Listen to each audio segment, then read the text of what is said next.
What up, Corner Crew? Welcome to another episode of the Hip Hop Happy Hour podcast brought to you by the Culture Corner. I am your host, as always, Brad Baily. Want to give a shout out to everybody. Thank you for joining us for once again. Want to give a shout out to Easy Wheel 420 for the merch. Go cop some merch from him, Sean Stewart. That's the homie. And without further ado, I want to bring up my guest host and our guest for the evening. Our guest host is Sha-Elemental, and our guest, I'm sorry, our guest is coming straight from Germany, FAAT. Yeah, my man. What's Peace, up, peace, fellas? What's peace. going on, fellas? How you doing? Wonderful. Good. Wonderful. Yep. FAAT, how are you, my friend, coming straight from Germany at 2 a.m.? I'm good, man. I mean, I'm used to it to stay up at night late and shit, so Yeah, it's great. it ain't no thing. How I like to start off the show is tell us who you are, where you're from, and what you're all about. Sorry, say again. I said, tell us who you are, where you're from, and what you're all about. All right, all right. So well, I'm known as FAAT, which is my producer name. I'm from Germany, Hanover. Hanover is like in the north of Germany. It's capital city of state Lower Saxony. And yeah, man, I'm known for making beats and Fire. working hard. Hmm, That's it. definitely fire. You've been hitting a lot lately. Everybody's been seeing your name around. It's been blowing up the past few years, actually. With the Snow Goons now, how'd that come about? Well, it's a funny story because I always knew about the snow goons. Well, they live like in a different part of Germany, like in the south. So it's quite far from here, and I always knew about them. And then my man Tayamudenko, he's got this podcast, and he interviewed them, and I was watching that. And then when I was listening to them, they basically have the same backstory like me, like all the stuff they was talking about. I experienced myself, so I was like, man, these dudes are cool. I gotta reach out to them. So I actually reached out to Legal, and we started talking and this and that, and then I was telling them about what I do, and well, we came from one point to another, and then ended up doing the my last producer album called Deadly Duos, released it through Goon Music. So yeah, and then like half a year later, they asked me if I wanted to join Snow Goons as a member, like become part of their family. So obviously, I said yes, of course. It's a big honor. Why not? So yeah, it's basically it. Makes Yeah, sense. that's dope. Dope. Shaw, you were gonna say? I was gonna say it makes total sense. I mean, you guys are in the same lane. You're doing the same thing. Come from the same place. I mean, it's kind of a no-brainer. I think personally. Like even here where I live in Hanover, there's many dope producers actually. There's like Asco, there's Tony Tone, there's DJ Chris Fingers. There's so many dope producers. Not all of them work with American artists like I do, because me, I work like 99% with American artists. I don't work too much with German MCs and artists, but the German scene is kind of different. I'm living in Germany and I have more contact to the American scene than the German. I mean, I know some from back in the day, but a lot of those people stopped being active, like that be producing or rapping or whatever. They're all like family guys now and working, and um, they're not like active like I am. So, and with the new generation, everything changed. So I'm not too heavy into the German scene. But yeah, it's all good. But the Snow Goons, they have that drive, they have that grind. What I got too. So that kind of fits. Yeah, you guys are always working. Always. Yeah, yeah. I'm really always working on something. Now, What? Growing up in Germany, what inspired you to get into hip hop? Well, it's funny, I what's really funny is that actually, okay, let me tell you how I got into hip hop. It was like 1984 or something like that, 1985. We had a show on TV. In German, it's called Wetten das. Wetten das, so it means like you bet on something that you can do something, and the other guest of the show will bet against you, like that. So it's like this. So and then they always have a huge show program. Even Michael Jackson has been there, or like real world stars have been on this show. So in the 80s, they were actually introducing breakdance. So they had the Rocksteady crew on that show, and I was watching that, and I was like, "Damn, what's that, man? That's so cool!" And blah blah blah.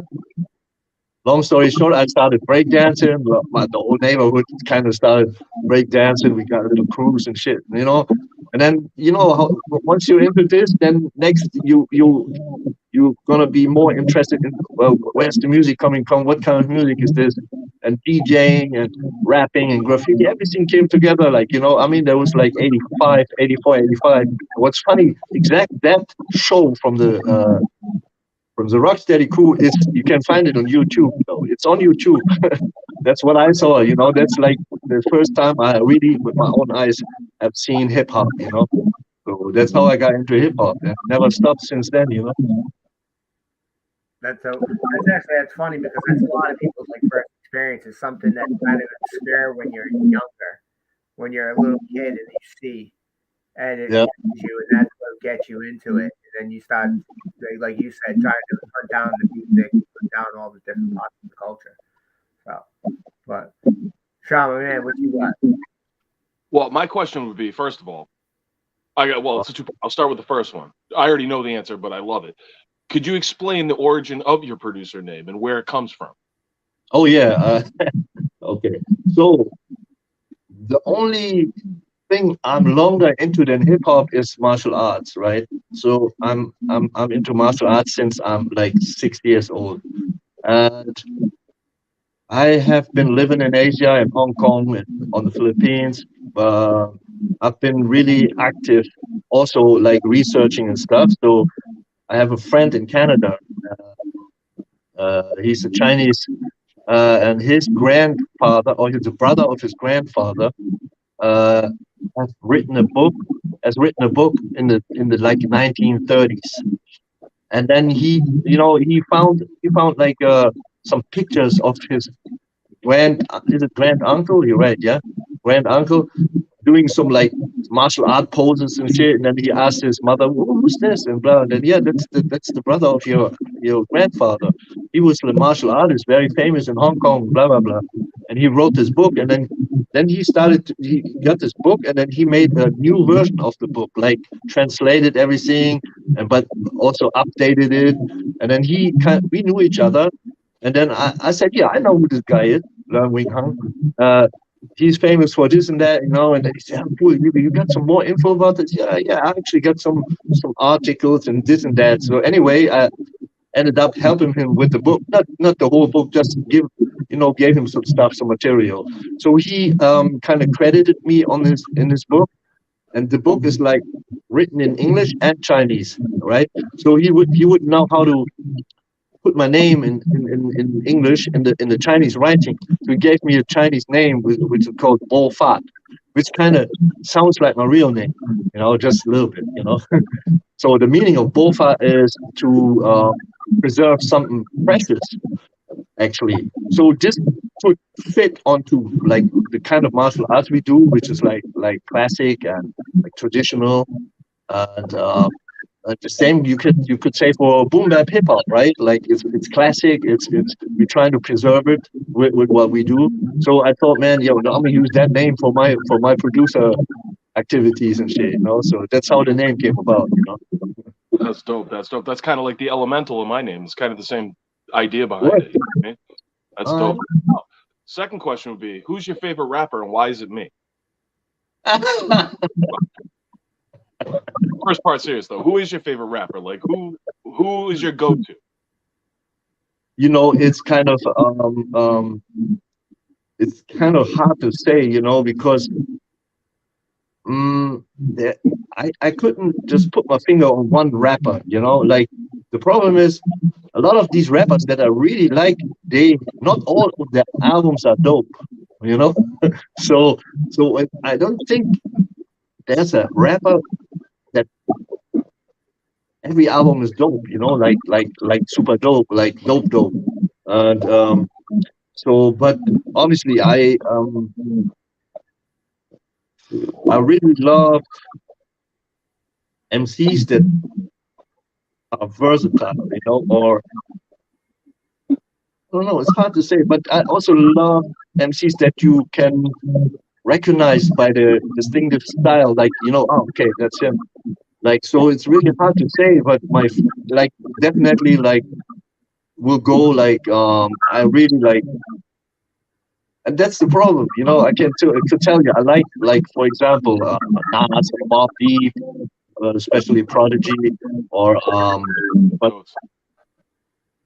I used to love, Jeru the Damager.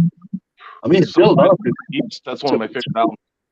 yeah, so it's really hard to for me. It's hard to say who's my all-time favorite rapper. But if like put some names in front of me and I can pick only one to make an album with or something like that, right? Probably would go with maybe Jizza or Ghostface Killer from Wu-Tang. Those two, like definitely Ghostface Killer is a dope rapper because it's never boring, you know. No, never. So, but Nutmeg. it's hard, you know. There's so many dope MCs. Oh yeah. Yeah. Going back to who you made albums with, who's your favorite project that you've done so far? My favorite project. Yeah. It's not fair, you know. Yeah, no. Probably a lot of those guys I'm working with will listen to it, but favorite. I mean, you know, it's always the time. You know, like today, I'm always like one. I always like that most that I'm working on right now. You know, that's most of the time because I always try to improve myself. It's like the same when you practice some kind of sport or martial arts. You always want to improve yourself, right? So if you look back, how was my skills how like 3 years ago my skills got better, you know. So it's the same with music to me. That's why I hate sitting on music, you know. Like when you know, I can tell you I'm sitting on albums, at least 10, 12 albums that have not been released yet, but they are also like 3, 4 years old soon.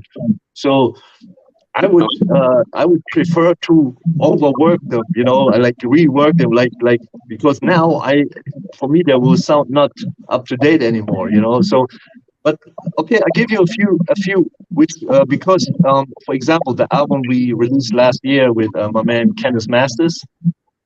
Kenneth Masters from Philadelphia, but he's from Philadelphia, but he lives in Oakland, and we have an album uh, that was released through Chopped Herring Records. It's a label in England. They actually release most of the time unreleased demo tapes on vinyl and everything, you know. But they liked this album so much they wanted to release it on vinyl with proper artwork and everything. And we worked on this album for more than 2 years.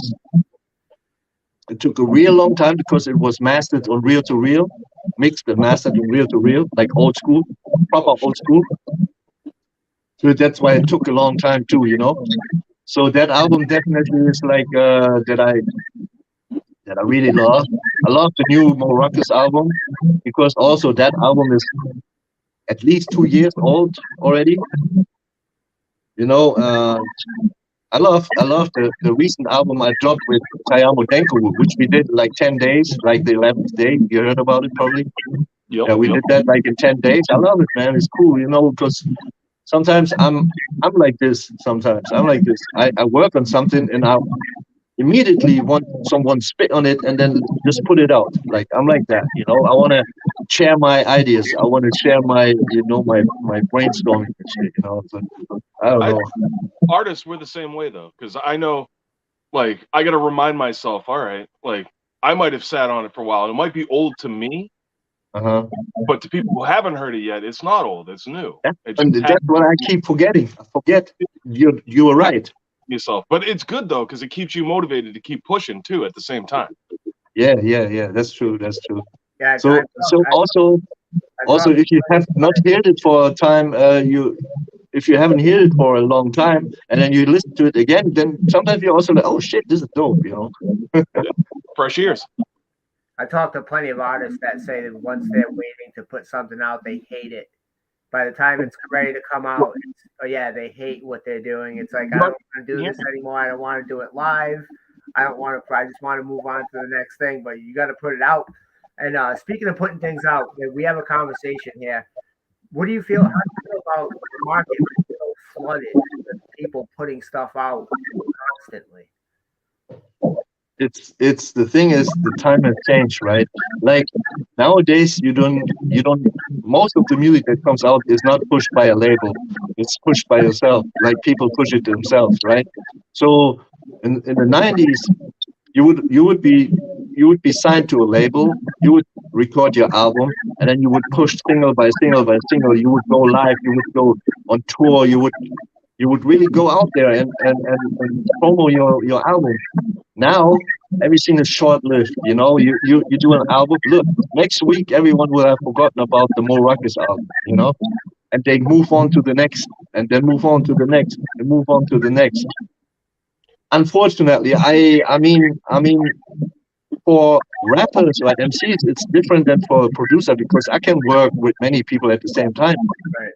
But a rapper that is forced nowadays kind of forced to at least release every 2 months something, not to be forgotten, just to not to be forgotten because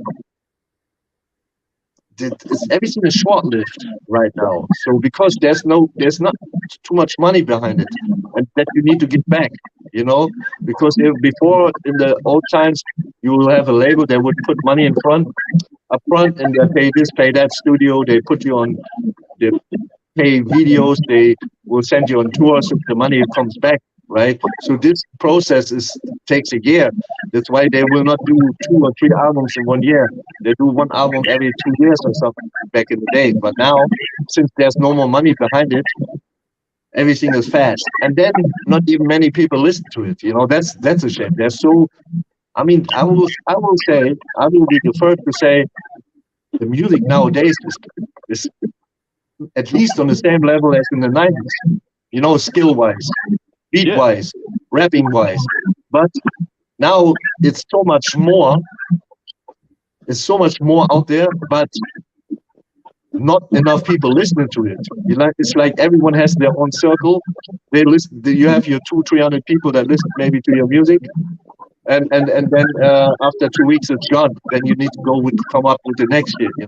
That's the difference nowadays. I think how that's going to play too is like you don't have that opportunity for something to grow on you. Yeah, right. You know what I mean? Like back in the day, if an artist dropped every 2 years, something would come out, and maybe for the first month you weren't feeling it, but then you were like, you know what? I actually like this, and you start vibing out to it. Now, because of the amount of music, and you're moving so quick from project to project, checking things out, you don't have that opportunity. So it's either got to hit you right away, or it's never going to hit you because you're probably not going to go back to it, like you said. And that's actually sad, even when I see like people put so much effort in their production, in their videos, and then you look at it on YouTube and they have like 120 views, and the video is like my man Elad Authority. He got a video out. I think it has like 200 views. But if you watch the video, it's like they would probably gotten a Grammy back in the days because they made costumes. He looks like Django. He's riding on a horse, rapping and shit. No one watched it. It's crazy, So they put so much effort in the music or in the videos, and then 200 people on YouTube watch it. That's it. Yeah. That's it, and that's sad. It's the short-term attention spans. That's what it is. Standard in the 90s, standard 3 verses a song, 3 verses standard. This to the old music from the 90s. Most of the time 3 verses. Now it's 2/16 max, unless it's like a posse cut, something like that. I'm guilty of that. I'll be honest. There's very few tracks where I'm going to do 3/16s, but if I know No, I mean, no, track, it's not needed anymore. You don't have to feel guilty about it because it's not needed anymore. I mean, it's okay. Two verses, okay. I'm just saying that what you said, the attention span is low. And I tell you, in 2 years there will be only one verse and two hooks, and that's it. It's like the 20-track album. There's no such thing anymore. Not too many people. Nah. They're now putting out 20 tracks, 24 tracks. No one's putting out a double disc. No one's putting out a double CD. oh hell no. Last time you've seen a double CD put out? When? I can't remember the last one. I really can't. The last one I remember is probably the Nas one. But what? Streets Disciple. That's the last one I can think of off the top of my head. And that was a while For ago. what? A double Right. CD. Nobody does that anymore. Yeah, Streets Yeah. Disciple. Nas was probably the last one I can think of. But it's wild. It's all, like you said, it's attention span. Keep it Yeah. short. Keep the package short, clean, precise. To the Get it point. out there, exactly. And then 2 weeks later, move on, do the same thing, do the same thing, do the same thing. Clicks, likes, and views. That's what it's all about. And that's why the music from the 90s is still standing out up to this day. Like look, there's so many albums, like it doesn't matter, like Automatic, like The Shining or Smith and Wesson, like whatever album, like, and then they have, I mean, of course, that they have more time to grow. They have now all the new shit is new, right? It can't be like, but still, tell me one album that from the year 2010 to now that has this kind of standing in the scene, like Matic or whatever, or any gangster album or whatever. Yeah, It's, not many, if any. even the new Wu-Tang albums, the last they put out, the last two or whatever, they have no standing anymore. Like it's just the first and the second, and after everything after that, nothing. The last couple Wu albums, RZA just ruined those with his weird production thing he was going on. Like we all know from everything that's been said and written about it that clearly the other members in the group were not okay with the production on those. But Wasn't it? Yeah. with all the success they had early on, I mean, how are you going to tell the guy no? Right. Well, they're in the contract too, so they have to kind of. It's true. That's the thing, but signing to labels too, they get stuck in those contracts. You're kind of fucking yourself. Yeah, I mean, at this point, a Dream Wu album to me is like getting Primo on it and like Just Blaze and having all these dope top of the line producers making a dope like Wu sounding album, because they could do it. It's just, it seems, I'm not the authority, but it seems like RZA just loves having that control. Obviously, on the monetary end, we all know the producer right off top, when things are done correctly, gets 50% off the top, period. So from his perspective, I can see why he does it, but at the same time, as a fan, it's kind of killing me. Obviously, I'm a fan, you know what I mean? But I think it's really a thing that his beat changed so much. Yeah. So I don't even know if he would be able to bring back that old kind of that sound that he did before. I don't even think so. Doesn't seem like it. He's probably thinking, why even go that? Because like we were talking about progression earlier. Yeah. You want to progress, but you also want to be dope while you're progressing too. Right, but money will drive people wild too. So you get to a certain point where you don't have to care anymore about something, and you're like, let me just make whatever the fuck I want, and just put out into the world. I can respect that because I'm kind of like that too. I'm just like, no, this is what I like. People be like, why don't you make a song like this? I'm like, because that ain't what I do. This is what I do. This is what I'm good at. This is what I enjoy doing. This is the music I want to make for me to listen to. A lot of my shit is like, I'm not making it necessarily for somebody else. I'm making it to live up to a certain standard I've set for myself and my fandom of hip hop.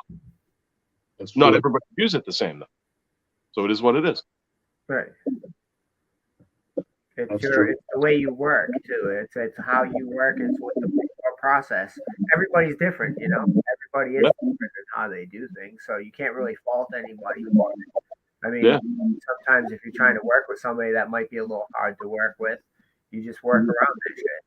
Yeah, But exactly. people can't do that either. Some people put too much emotion.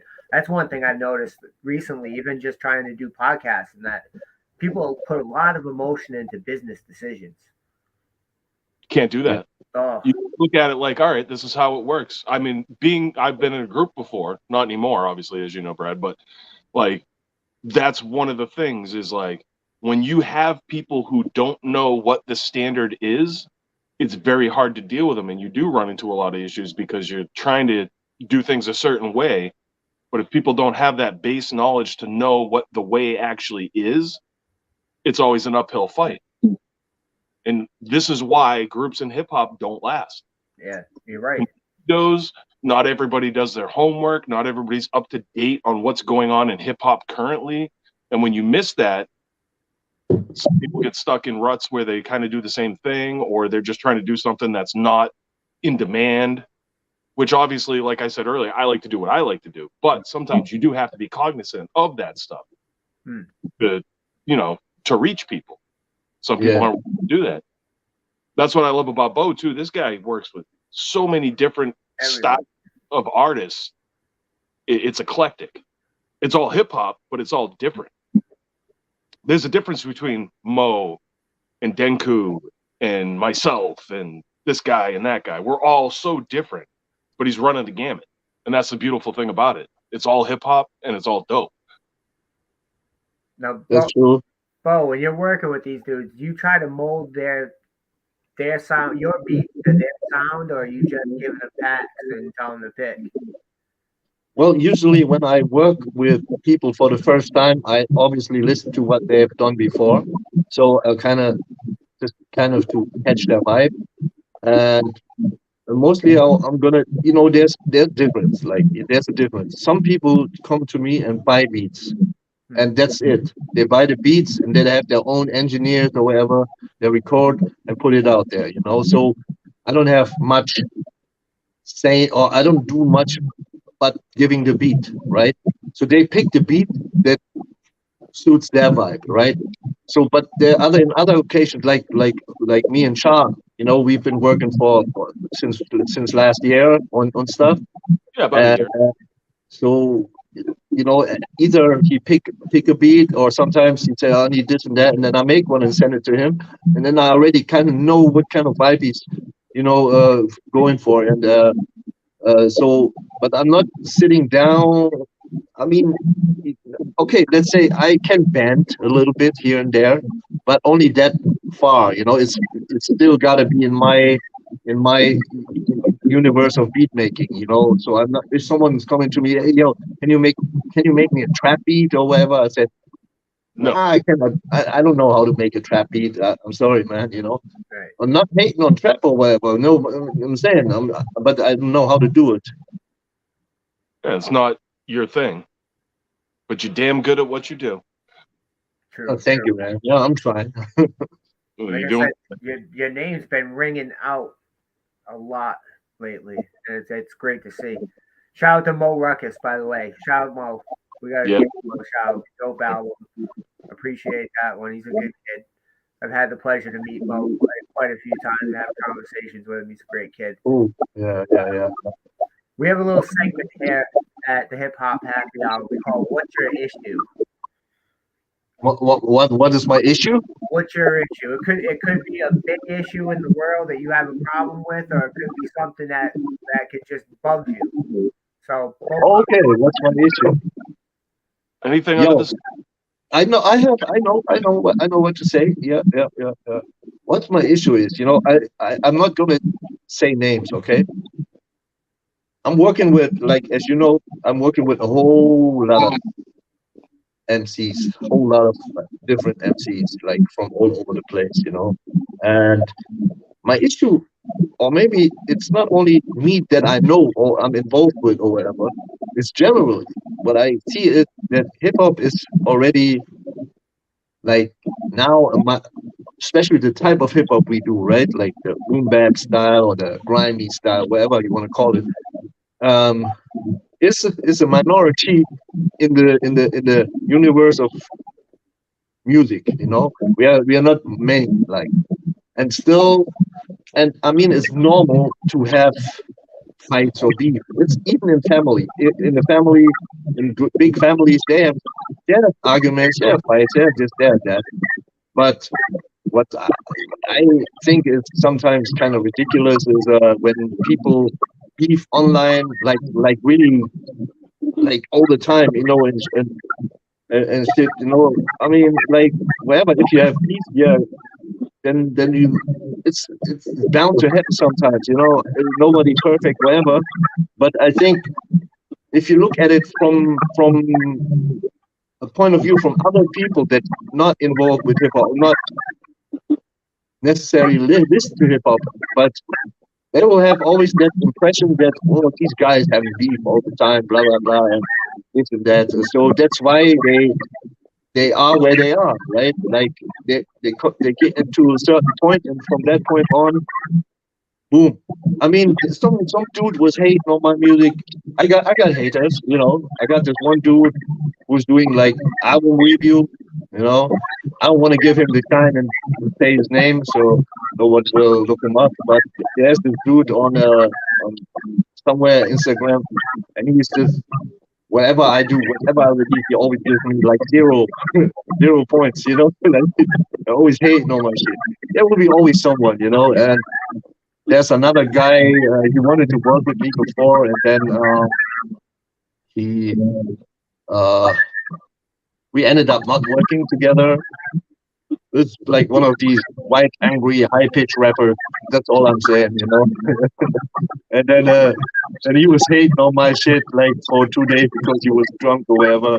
And that shit is so not necessary, you know. Like whatever, dude. If you don't feel what I do, it's all good, you know.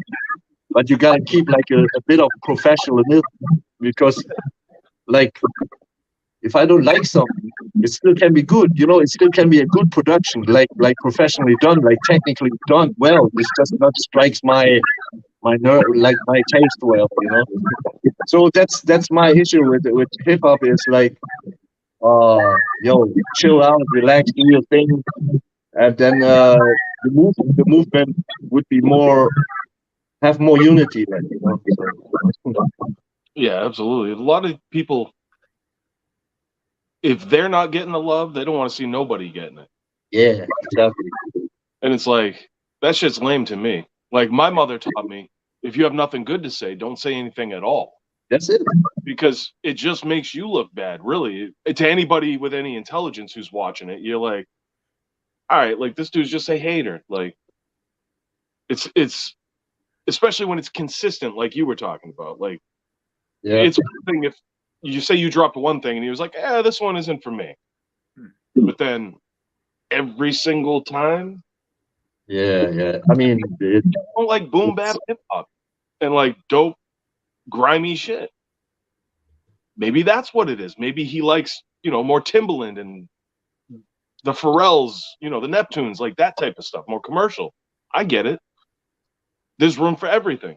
yeah, But it is. it's what you're looking for and what you're searching for at that time. It's like, I'm not going to go review Drake's album and be like, oh, this shit's trash. To me, it may be. But I know there's a couple million people out there who love it, who live for that. So who am I? Exactly. I mean, even I mean, how much work you put in, to do this. I mean, an album is just a lot of work behind it, and then you cannot just like brush it off like ass trash. Next, like, yo, what the fuck, man?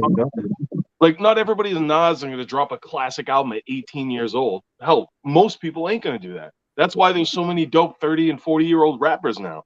People Yeah. really, like, I know myself, like, I've dealt with the whole, like, you shouldn't be rapping because of who you are and where you come from thing my entire existence. And my response to that is, who are you to tell me who I am and what I do? Yeah, This yeah. is what I do. I'm not a big KRS fan, but I am hip hop as well. So is Yeah. Bo. So is Brad. We all have a role to play. You know what I mean? We're all fans and we contribute to the culture. And I think that's the difference, is the culture aspect, because a lot of people lack the culture. Yeah. some just take it to look good or trying to look good. They not really want to uh, add to the culture. They just want to use the culture to look good for others. That's bullshit. I mean, that's the wrong approach. Um, Right, people use it like an accessory, just like they would throw on makeup, wear sneakers or whatever. It's like trying to use it as an accessory to make themselves look a little bit better. But then yeah, they really don't know where that first came from. You know what I mean? They don't know if it's off or if it's real. So, and that's what really going back to hate. That really again has to do with putting too much emotion before business and ego. I notice a lot of people's egos are crazy out of control. Yeah. yeah, Mine included. I love me. Everyone does have an ego. Everybody does, but some people just run wild with it. Like I had someone wanting to do business, and I was trying to work out a deal with him, and it was on logos and helping with merch and whatnot.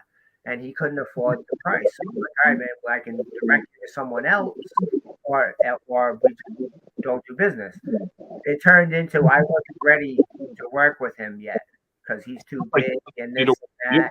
Yeah, it's like, but he reached out to me, and so he tried to flip it on me to make himself feel better because I gave him too high of a price. It's like, come on, man, it's like this time is money, man. Time is money. It's like if Bo wants to charge whatever for a beat, who are you to say that's too much? Exactly.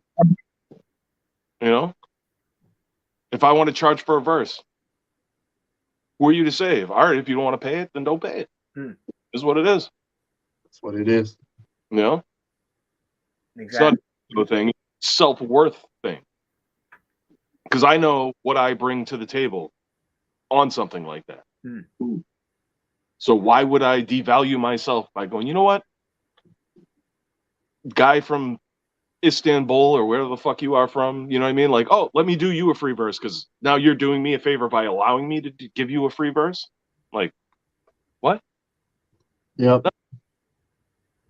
If we're not like fam or friends at the very least, then why would I give you anything for free? This is a business first and foremost.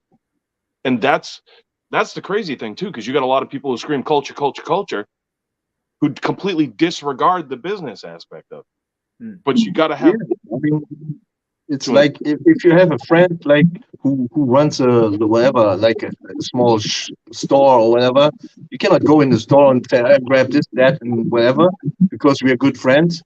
Like you have to buy it. That's your friend. Even more that because it's your friend, you have to support it sometimes. So yeah, I know what you mean, man. I mean, and there's a difference, like people in my crew, you get free verses all day.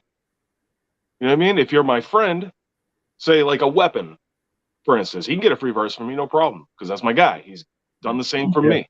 But then there's like complete strangers. It's like, well, what do I stand to gain out of this? I know it sounds selfish, but once again, it is a business. It's a business. That's what people don't understand. It's a business. They want. I'm telling you, man. You get it every day. You get messages from people from every side of social media, Twitter, everywhere. Can you do this for me? Can you do that for me? And then you tell them, I can do it, but I want this. And they're like, whoa, whoa. Like they thought, whoa, but we're a culture, like you said. But hey, what are you trying to make me go poor? Like that's all I know. So thing is too, it's like to make beats and do verses and stuff, it takes time. Yeah. Especially if they're going to be quality, because you got to take the time. If you rush through anything, it's not going to be as good. Just won't. Once in a while, you can write a verse in 20 minutes and it'll be dope. But that's like one every 20 verses in reality. I don't know on the beat side where that falls, but I'm sure it's similar. A lot of stuff will take time and thought to put into it. You know what I mean? Like, I know my approach now is like, I try to force nothing.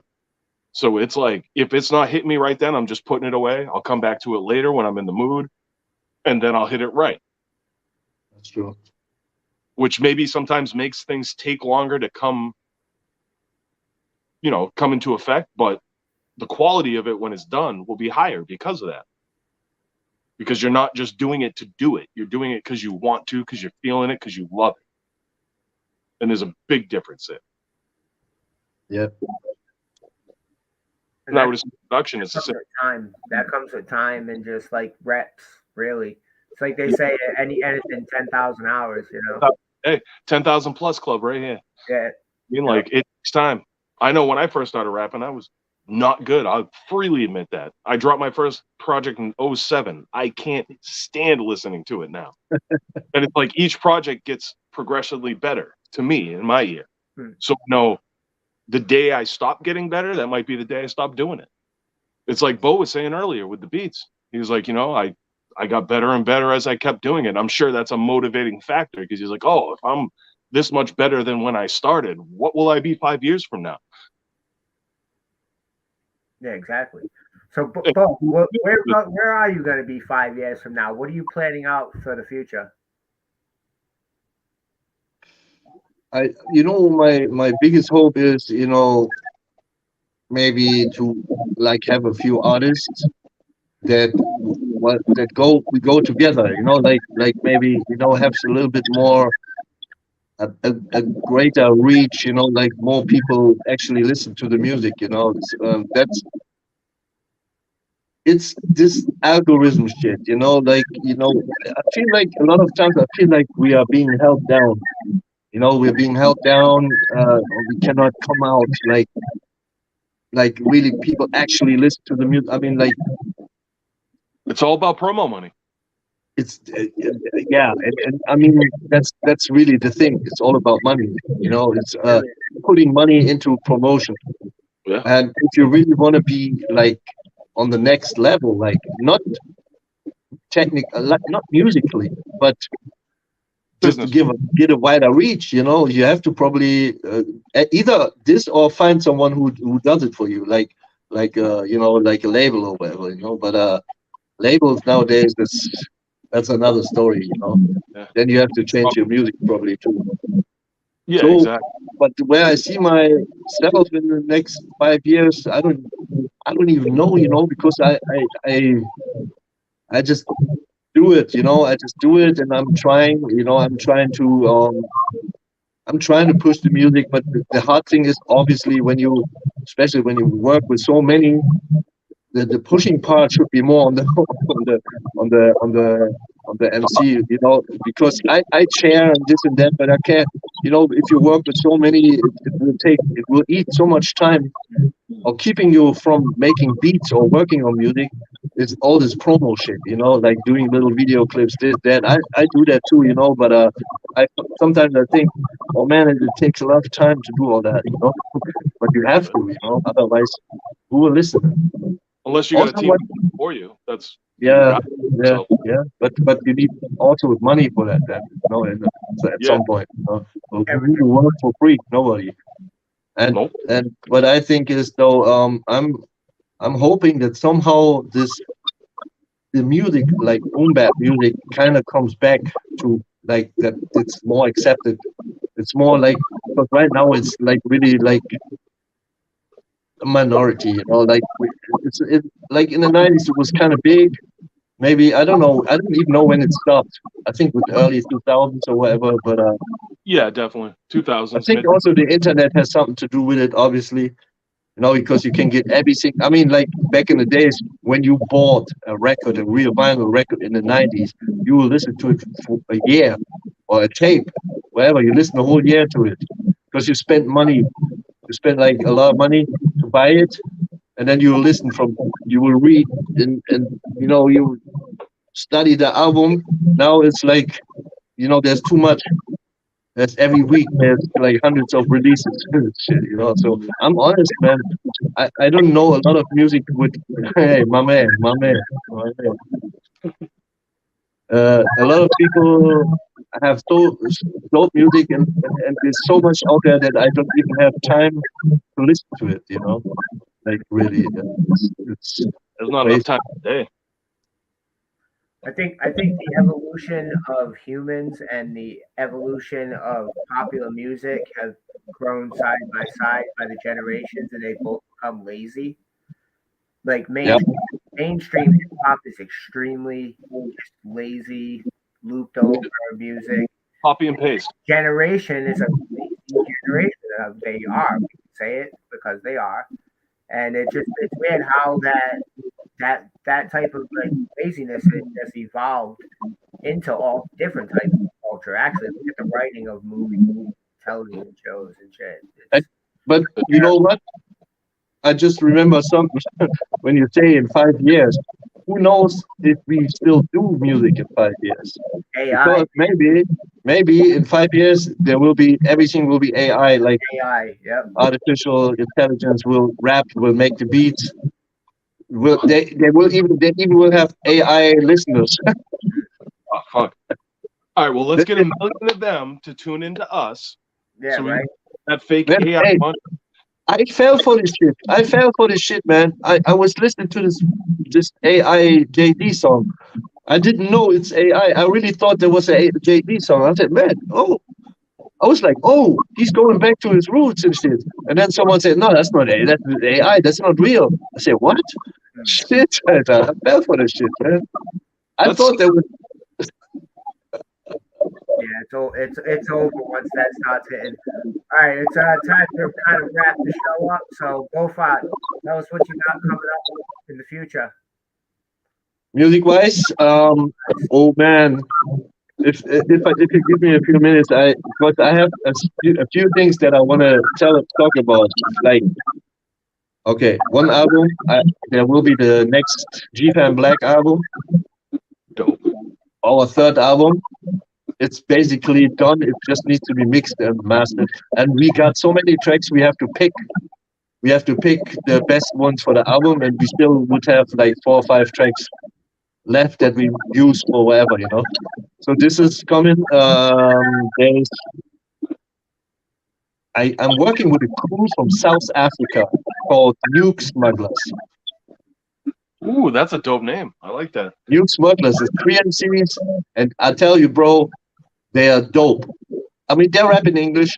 They have their little accent, you know what I mean? But man, they are so dope. That's like fresh, super fresh. And I work with it since 2 years. I mean, it's the progress a little slow, but believe me, when that shit is done, it comes out.